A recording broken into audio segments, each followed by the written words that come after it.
Социјалдемократскиот сојуз на Македонија преку Богданка Кузевска денес јавно прашаа дали Македонија треба да стане јужноамериканско гето за да министерот за внатрешни работи Панче Тошковски си поднесе оставка. Антонио Милошевски пак во име на ВМРО ДПМН со предлог ако Бугарија тврди дека проблемот се бугарите во уставот да поднесеме заедничка резолуција во Европски парламент. Она што ни се случува и она за што веќе имаме информирано, фактичката состојба во државата е дека секојдневно се случуваат пресметки помеѓу банди, напади врз службени лица,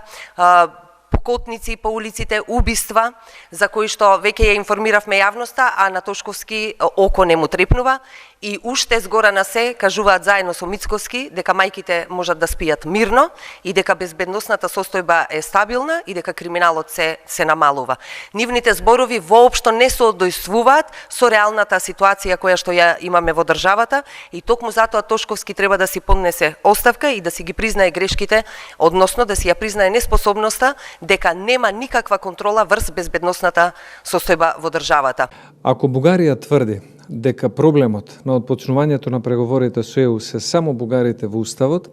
предлагаме да поднесеме заедничка резолуција во Европскиот парламент со која што ќе се потврди самобитноста на македонскиот идентитет и јазик.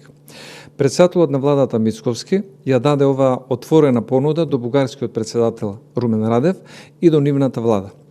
Доколку пречка за македонските евроинтеграции е само внесувањето на бугарите во уставот, тогаш не би требало да биде никаков проблем заедно со соседна Бугарија да поднесеме резолуција